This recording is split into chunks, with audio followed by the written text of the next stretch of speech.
Hey guys, now we are starting our next chapter, chapter number 9, Heredity and Evolution. So, we have seen that reproductive process give rise to the new individual that are similar but subtly different.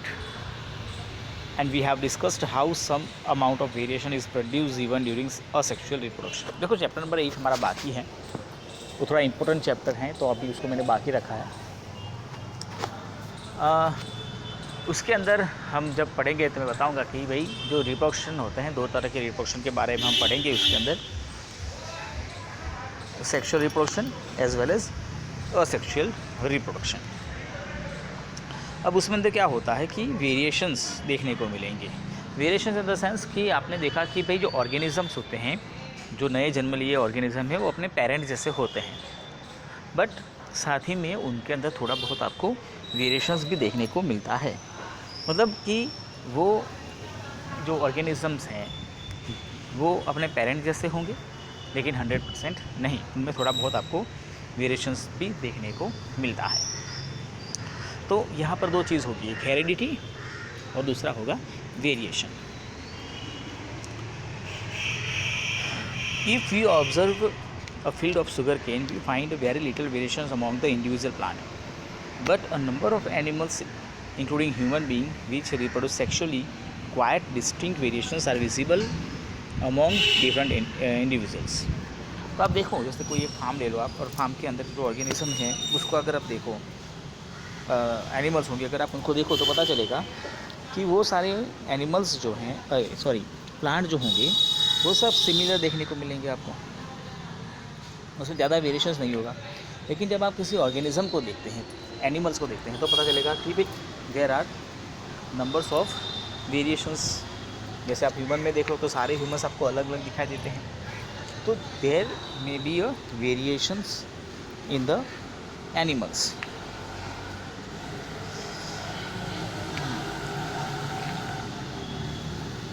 So in this chapter we shall be studying the mechanism by which variations are created and inherited. तो हम इस chapter के अंदर इसी variations के बारे में देखेंगे कि किस तरह से वेरिएशंस आता है ऑर्गेनिज्म के अंदर और किस तरह से इनहेरिटेड होता है। And the long term consequences of the accumulation of variations are also an interesting point of the to be considered. तो इसके बारे में हम इस चैप्टर के अंदर वेरिएशंस मतलब कि इवोल्यूशंस के बारे में और हेरिडिटी के बारे में स्टडी करने वाले हैं। So guys, the first one is accumulation of variation during reproduction. किस तरह से वेरिएशन जो है वो जमा होता जाता है या तो इंक्रीज़ होता जाता है, उसके बारे में देखेंगे।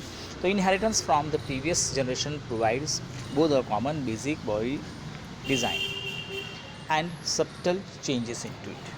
तो आप देखें जैसे कि कोई ऑर्गेनिज़म, जैसे आप देख लो कि कोई ऑर्गेनिज़म है, जैसे स्पैरोज़ ने अंडे दिए, ठीक है, तो उसमें से स्पैरो के ही बच्चे निकलेंगे, कौवे में से कौवे के बच्चे निकलेंगे, ठीक है, कुत्ते के बच्चे कुत्ते होंगे, इंसान के बच्चे इंसान होंगे, बिकॉज ऑफ द हेरिडिटी। लेकिन अगर आप देखो तो सेम टू सेम होते हैं नहीं, मतलब कि वेरिएशंस भी उनके अंदर देखने को मिलता है।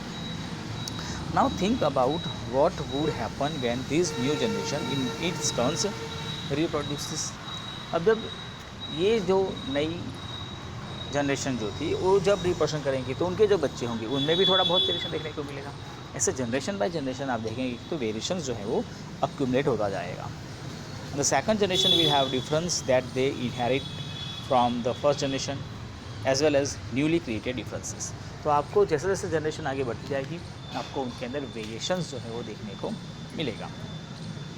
जो फिगर यहाँ पर हैं आप उसको देखेंगे, हम उसमें इसके बारे में स्टडी कर रहा हूँ। तो it would represent the situation if a single individual reproduce as happens in asexual reproduction, if one bacterium divides and then the resultant two bacteria divide again, the 4 individual bacteria generated would be very similar. तो आप यहाँ पर देखें कि देखो ये जो है बैक्टीरियाज हैं, सपोज हमने लिया एक, तो वो असेक्सुअल रिप्रोडक्शन करेंगे। एक बैक्टीरिया उसमें डिवाइड हुआ, उसमें से 2 बने, 2 और जाके डिवाइड होंगे, 4 बनेंगे, और ये सब सारे में थोड़ा बहुत सिमिलरिटीज़, थोड़ा बहुत डिफरेंसेस देखने को मिलेगा। There would be only one minor difference between them generated due to small inaccuracies in DNA copying. तो थोड़ा सा आपको चेंजेस देखने को मिल रहा है, बाकी सब सेम टू सेम रहेगा। आप देखो little bit of changes will be seen. However if sexual reproduction is involved, even greater diversity will be generated, as we will see when we discuss the rules of inheritance। तो जैसे जैसे आप यहाँ पर आगे बढ़ते जाएंगे, डीएनए कॉपी जो होती जाएगी, उस तरह से आपको नए ऑर्गेनिज्म के अंदर वेरिएशंस और साथ में आपको हेरिडिटी देखने को मिलेगी। लेकिन अगर सेक्सुअल रिप्रोडक्शन होगा तो वहाँ पर आपको डाइवर्सिटी ज़्यादा देखने को मिलेगी, क्योंकि सेक्सुअल रिप्रोडक्शन के अंदर दो अलग अलग ऑर्गेनिज्म पार्टिसिपेटिंग करते हैं। मतलब कि दो अलग अलग ऑर्गेनिज्म के कैरेक्टरिस्टिक्स मिक्स होते हैं। So do all these variations in a species have equal changes so surviving in the environment in which they are find themselves? तो जो हमारा यहाँ पर जो वेरिएशंस आपको देखने को मिलते हैं, उस वेरिएशन से वो जो नई वेराइटी जो स्पेसीज है उन सबको सेम चांसेस मिलते हैं to survive in the environment ना। Depending on nature of variations different individual would have different kinds of advantages. तो सभी को सेम एडवांटेज नहीं मिलता है, डिपेंड होता है कि किस तरह के उनके अंदर वेरिएशंस देखने को मिलेंगे, और वो वेरिएशंस डिसाइड करेंगे कि कितना बेनिफिट हो रहा है या नहीं हो रहा है to survive in the given environment. Like bacteria that can withstand heat will survive better in a heat wave, as we have discuss earlier. ठीक है, तो कुछ बैक्टीरिया जो हैं जैसे कि वो जो गर्म जगहों पर देखने वाले बैक्टीरिया हैं तो वो हीट वेव में इजीली सर्वाइव कर सकते हैं। लेकिन अगर उनके अंदर वेरिएशंस आए और वो तो हो सकता है कि वो वेरिएशंस जो हैं वो हीट वेव के सामने ना टिक पाएँ।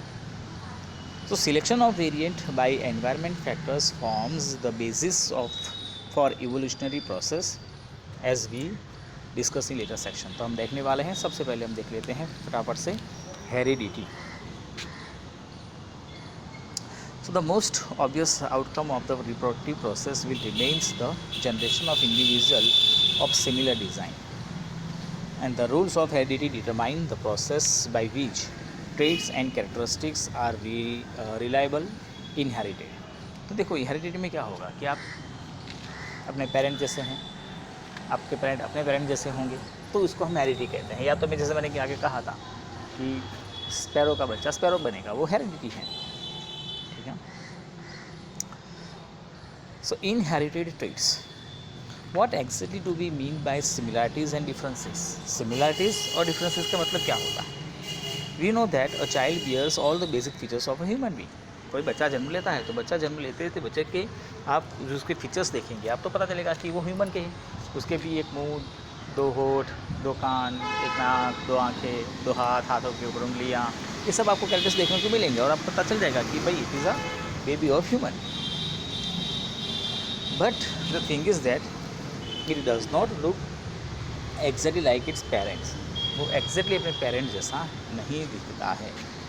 And human population show a great deal of variation।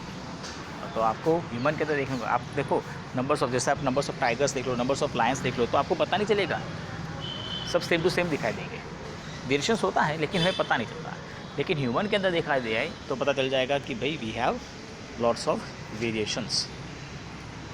और उसके रिगार्डिंग हमारे पास है कंट्रीब्यूशन ऑफ मेंडल। मेंडल का एक्सपेरिमेंट था, मैं आपको बता देता हूँ एक्सपेरिमेंट क्या था। अगर कुछ डाउट रह जाते हैं तो फिर जब हम मिलेंगे तब मैं आपको क्लियर करवा दूँगा। देखो मेंडल के एक्सपेरिमेंट में ये था कि मेंडल ने दो प्लांट के बीच में क्रॉस ब्रीडिंग करवाया।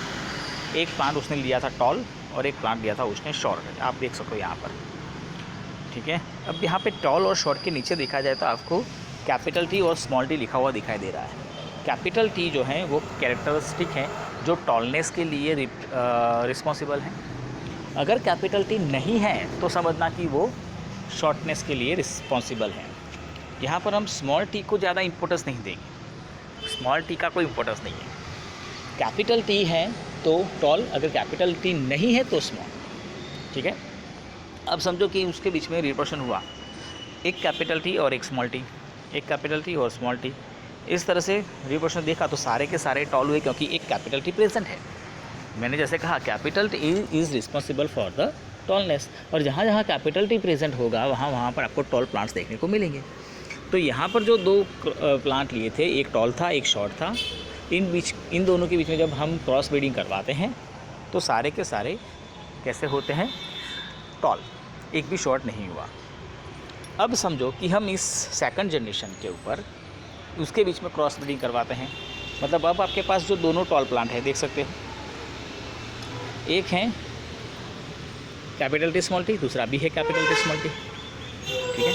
अब जब इनके बीच में क्रॉस ब्रीडिंग होगा तो क्या होगा, तो toll toll toll tall short हो जाता है, क्योंकि एक ऐसा होता है जिसमें कैपिटल टी प्रेजेंट नहीं होता है। ऐसी सिचुएशन में आप देखें, आपको क्या करना है बच्चों, मैं आपको एक सिंपल सा एग्जांपल देकर देखा,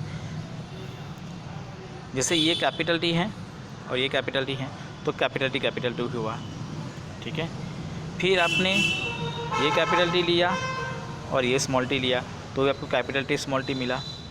फिर आपने ये स्मॉल टी लिया और ये कैपिटल टी लिया, तो आपको कैपिटल टी स्मॉल टी मिला। लेकिन जब ये स्मॉल टी आएगा और ये भी स्मॉल टी आएगा, तब आपको क्या मिलेगा, ये स्मॉल टी वाला प्लांट मिलेगा, और ये जो मिलेगा आपको वो कैसा रहेगा, शॉर्ट।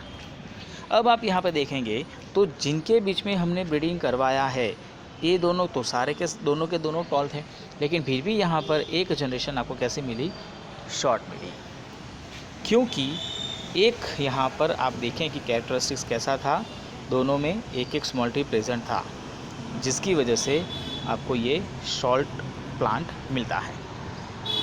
तो यहाँ पर आपको दो चीज़ समझने वाली है कि जब हमने यहाँ पर फर्स्ट जनरेशन के बीच में रिप्रोडक्शन करवाया था कैपिटल टी स्मॉल टी में, तब सारे भले अपने टॉल हुए थे, लेकिन शॉर्ट का कैरेक्टरिस्टिक्स वहाँ पर प्रेजेंट था, लेकिन वो रेसेसिव था, छुपा हुआ था। जबकि कैपिटल टी जो है वो डोमिनेंट कैरेक्टर था, डोमिनेंट था, मतलब वो दिख रहा था, जिसकी वजह से वो सारे टॉल हुए।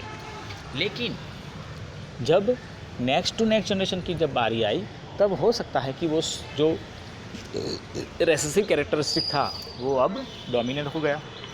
आप समझो, कई बार ऐसा होता है नॉर्मल लाइफ में भी, अगर आप डे टू डे लाइफ में देखें तो डे टू डे लाइफ में क्या होता है कि जो बच्चे होते हैं वो बच्चे फादर से ज़्यादा ग्रैंडफादर से उनके कैरेक्टरिस्टिक्स मिलते हैं, या अंकल से मिलते हैं, मैटरनल अंकल या पैटर्नल अंकल से मिलते हैं। तो उनका रीज़न यही होता है कि वो कैरेक्टरिस्टिक्स उनके अंदर छुपा हुआ था, अब उस नेक्स्ट बच्चे के नेक्स्ट जनरेशन के अंदर वो डोमिनेट हो गया। तो इस तरह से आप ये हमने टॉलनेस शॉर्टनेस का लिया था, उस तरह से हम यहाँ पर फ्लावर का, वाइट फ्लावर और पिंक फ्लावर का भी या वायलेट फ्लावर का भी एग्जांपल लेकर ये सॉल्व कर सकते हैं, ठीक है। चलो यहाँ तक रखते हैं, ये एक और एक्सपेरिमेंट बाकी रहा, वो हम नेक्स्ट टाइम करवाएंगे।